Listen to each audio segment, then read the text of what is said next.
So hello my lovelies, today I'm coming at you guys with a very interesting video because I wanted to share my crazy pregnancy symptoms that I know some of you want to know if that's normal or if it's okay. And I was like crazy, I was looking up so many things because I was like, oh my god, like I'm not seeing that this is normal, or I'm not seeing anybody talk about this. So I was like, let me just share what I went through with my pregnancy in the first trimester. Basically, I did not know I was pregnant for a really long time because I was kind of like in denial.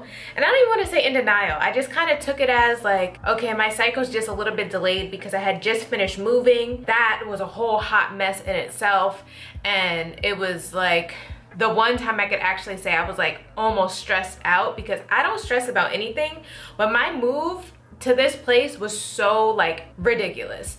As the days just kept going on, I wasn't really thinking about it because my cramps were so intense. My cramps literally felt like how my cramps usually feel when my cycle's about to start. So it was like every day that I was like, you know, all right, it's a little bit late, it was like my cramps were so intense that like I was like, okay, my period's just a little bit delayed, but it's like really trying to push itself. I want to say I had really bad cramps like that for like 10 days. My period is usually right on time. Like it's between 28 to 30 days for my cycle, and it just never fails me. And usually right before my cycle comes, I get like intense cramps. That's how I know it's always starting. So I had those same feelings as a regular period. And then once like day 9 came, I was like, okay, let me just take a test, just because like this is just not making sense. And I remember on day 9, my boobs hurt so bad. I mean, like they were so painful. Like every now and then my boobs can get tender if my cycle's starting, but like no, this was like I like was holding them. Like that's how like intense the pain was. And I was like, what the hell? Like, am I dehydrated? Like what's happening? It was between the fact that I was 9 days late and my boobs hurt so bad that I was like, okay, let me take this test. I took the test and it was like instant. Like the moment I peed on the stick, it was like the lines just showed up. I didn't process it like, you know, some people, because I wasn't necessarily trying to get pregnant. This wasn't something that was planned. This wasn't something that like I was trying to do. So I think my mind was just trying to wrap around like what the hell just happened, because this is my first pregnancy. I've never been pregnant before. So I was like, how is this possible? Like nothing is telling me that like super intense cramps is a normal thing. Everything was saying like, okay, if you have intense cramps, it's usually linked to miscarriage. If you have intense cramps, like da-da-da-da, all these things. But none of them was saying like, okay, if you have these like serious cramping that's reminding you of your cycle, you could be pregnant. I instantly like called my best friend and I was like freaking out because I was like, what the hell? You know, it's been a whirlwind of emotions since then. But the biggest thing for me was how bad my cramps were. So I want to say my cramps literally lasted until week 12. So like as the weeks went on, because I think I found out around like week 6, week 7, around that time, it was like the cramps were really intense for like the first, I don't know, week 4 through week 7. I mean, they were so freaking intense. Like it was literally like every day was my period and it was gonna start. It was to the point where they were just so annoying that like I would be annoyed like with my cramping, because it just literally just felt like continuous period cramps that just would not go away. After that, I would say they started to peak off a little bit, and then it became like maybe I would cramp for like 10 minutes. And then after that, it would go away. And this kind of started around like week 11. It would be like, okay, cramps are here, they disappear. Maybe I have cramps for 2 minutes, then they disappear. I have cramps for 3 minutes and they disappear. And it wasn't as intense. So I was like, okay, this is getting a little bit better. It's not as annoying. Definitely, I would say like those first few weeks, like it was non-stop. Like throughout the day I was cramping. Like I was on my cycle. Like I want you to know it was throughout pretty much the whole day I was cramping. Now, my first trimester, I was sick, absolutely sick. I could not do many things. So I wake up and I just literally felt like I did not rest. Like I was so tired. I would literally fall asleep because the sun shines directly in my bedroom window. If the sun was shining directly on me, like it would just put me to bed. Like I would just fall straight to sleep. And literally at night, I could literally fall right back asleep like I didn't just nap for 2 hours earlier.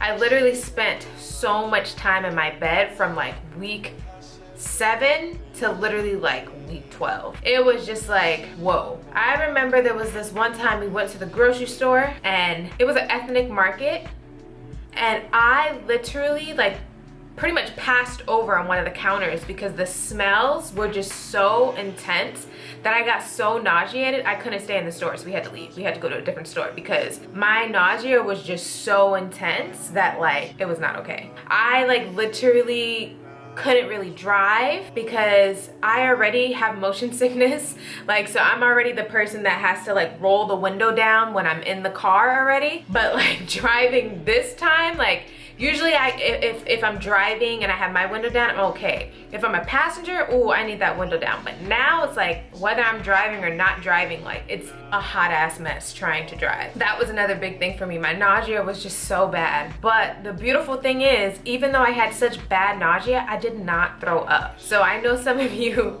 be vomiting and all types of stuff. That was not me. And I'm so thankful of that because I have a friend who literally lived on the toilet. That's how much she threw up. The next weird thing for me was I could not stand the taste of water. Now, if you know anything about me, before pregnancy, I was alkaline vegan. I ate super clean, super healthy. I drank a gallon of water every single day. And then here I am pregnant, and I literally could not stand the taste of water. Like it was like repulsive to me.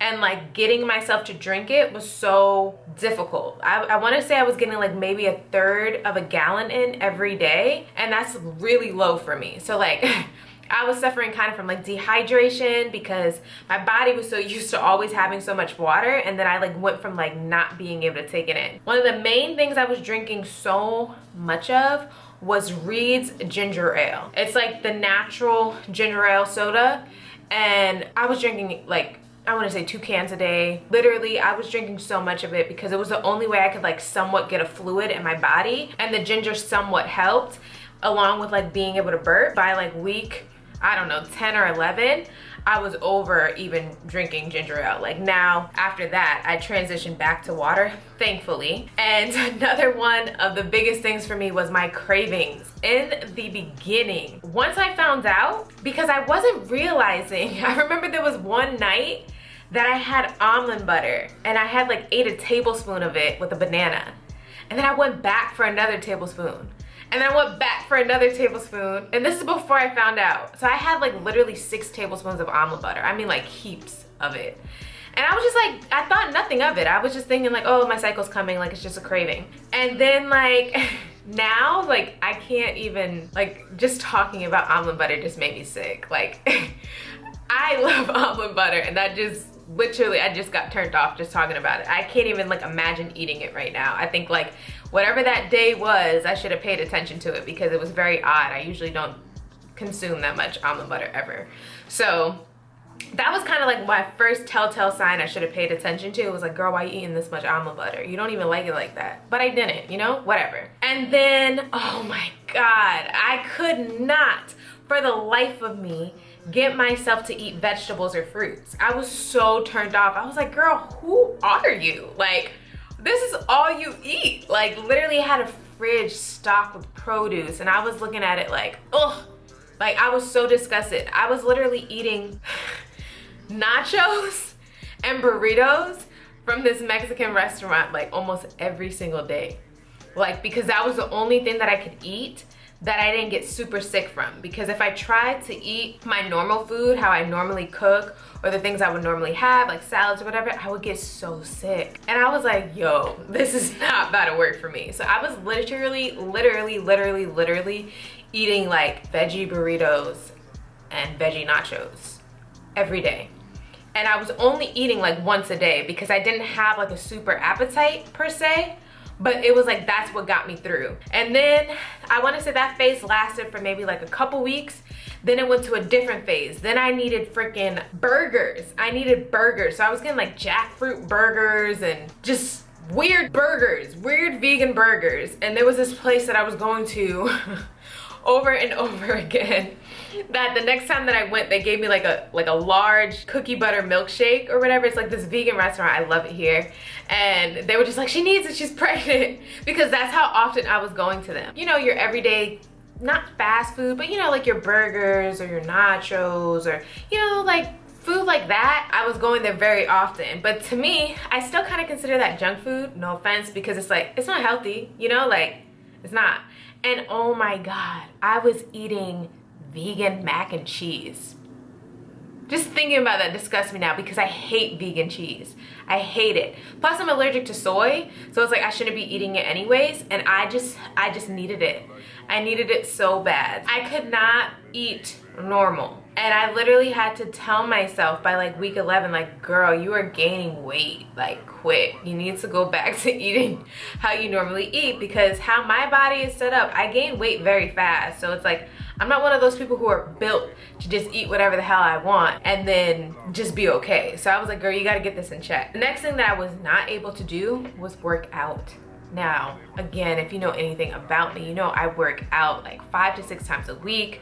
Like before the pregnancy, like I had a trainer, it was so amazing. And literally, it's like everything just went down the drain because, and by that, I mean even the money I spent on this trainer, because literally, I could not get myself to do anything. Like if I tried to do yoga, the next day I was so sick I had to stay in bed. If I tried to go downstairs and go to the gym and like say I work out, I lift weights for like, I was doing like maybe 40-minute workouts. The next day I felt like crap, like couldn't leave the bed. So then I was like, all right, maybe I shouldn't be working out right now. Let me just chill a little while and see how this goes. Long story short, your girl really didn't work out that much in her first trimester. I want to say I worked out maybe a solid 10 times throughout that whole time because it was just so difficult to do it.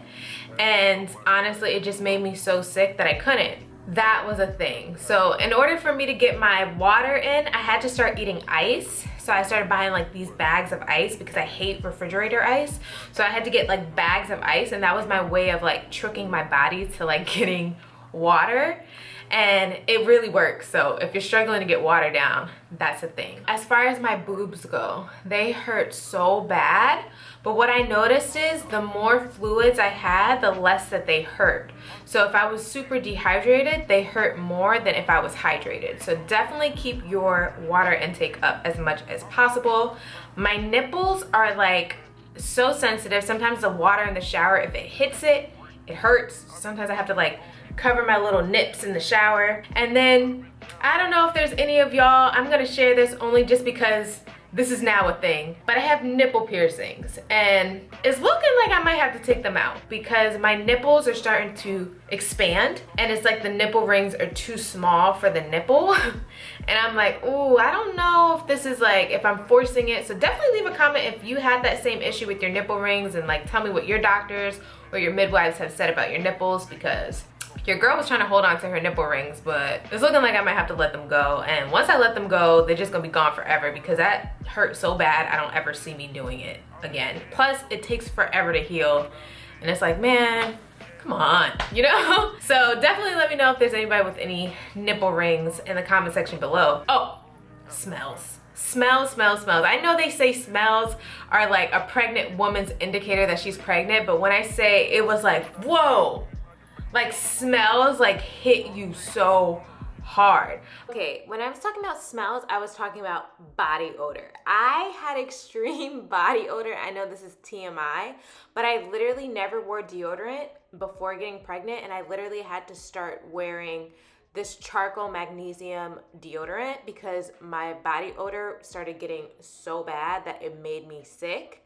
And yes, it was bad. But I would say I wasn't like one of those people where smells that like completely nauseated me every time I smelled them, because some people were like, oh my God, I couldn't smell my partner, like it nauseated me. Like I wasn't to that extent, but I would definitely say it was like, whoa, okay, I smell it on the pillow. I smell like the cologne. It's just, it was very, very intense for me. Now it's kind of like tapering off. I still do have, you know, a sense of smell, but that was very, very intense. The smells were very intense, but luckily I only threw up 4 times, you guys, and it was small. It was like, oh, the ones in your mouth and then you swallow it. I know that's disgusting, but I wasn't in a place to like throw up. Luckily, I've been very fortunate of that. But that's been my crazy, I guess, odd pregnancy symptoms that nobody really talks about. But the cramping was definitely the biggest one because a lot of people had me feeling like that was not normal. And everything with my pregnancy is going as it should. And it's normal. Baby has a heartbeat and everything is going well. So if you're having intense cramping, definitely talk to your doctor about it. But if it's like something where it's like very much so like a mimicking of your period, you know, I think you should be good. But again, I'm not a doctor. So definitely talk to your doctor about that. But yeah, I just wanted to share that. And I hope that helps somebody who is looking for early pregnancy symptoms when you're not thinking about getting pregnant like myself. Yeah, I hope you lovelies have a beautiful day or night, whatever time it is, and I'll see you lovelies later. And definitely hit that subscribe button because I will definitely be having way more pregnancy content now that this is like becoming real to me that I'm actually pregnant. So I'll definitely throw in some clips of my little tummy at this point when I found out.